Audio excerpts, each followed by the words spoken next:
দোয়া করবেন তারেক রহমানের জন্য।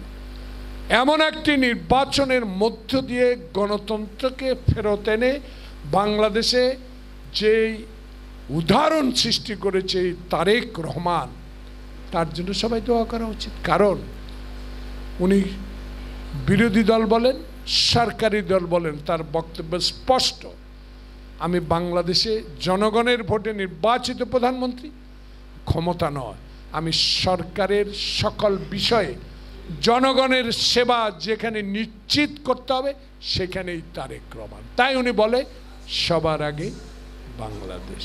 সেজন্য আজকে আপনাদেরকে আশ্বস্ত করতে চাই, অতীতের মতো আর এই দেশে স্বৈরাচার হবে না, অতীতের নেয়া লুটপাট হবে না, অতীতের নেয়া আর সন্ত্রাস হবে না, অতীতের নেয়া আর ইয়াবা গোটা ব্যবসা আর হবে না।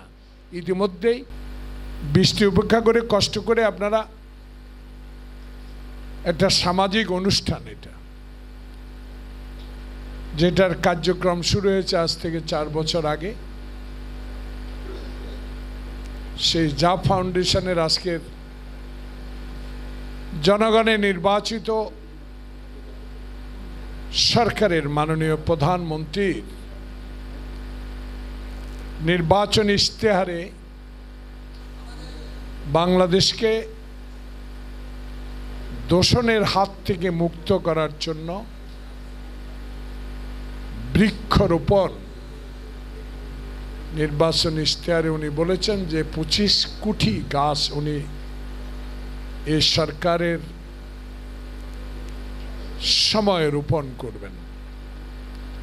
সেই রোপণে সহযোগিতা করতে হবে আমার আপনার সবাই। ইতিমধ্যে প্রায় 6 মাস শেষ হওয়ার পথে, এর মধ্যেই এই সময়ে গাছ লাগানোর সময়।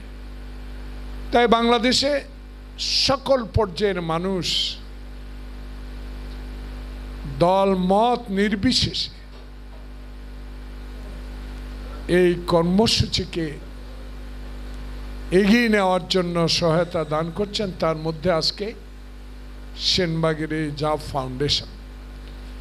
আমি কিছু বলার আগে এই জাভ ফাউন্ডেশনের একটু ইতিহাস বলা দরকার, যেহেতু এটা আমার এলাকা দিয়ে আজকে বৃক্ষরোপণ মাননীয় প্রধানমন্ত্রীর আহ্বানে সাড়া দিয়ে, সেখানে জাভ ফাউন্ডেশন কেন? ইতিপূর্বে আমরা 40 লক্ষ টাকার ছাগল অসহায়দের মাঝে বিতরণ করেছি। সেখানে একটা ছাগলের 2টা যদি বাচ্চা হয়, একটা বাচ্চা জাভ ফাউন্ডেশনে দিবে আর একটা বাচ্চা সে নিজে নিবে, যেটা বাচ্চা দিয়েছে সেটাও তার থাকবে।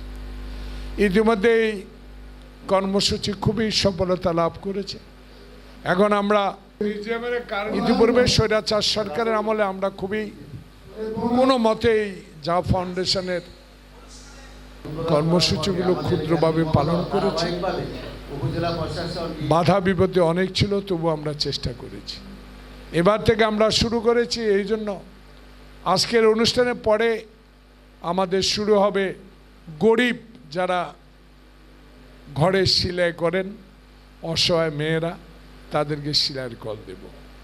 যাদের ঘরে টিউবওয়েল নাই, পানির ব্যবস্থা নাই, আমরা যাচাই বাছাই করে প্রত্যেকের ঘরে একটা টিউবওয়েল বসাবার চেষ্টা করব। তারপরের পদক্ষেপ হবে প্রত্যেক ইউনিয়নে আধুনিক শৌচাগার।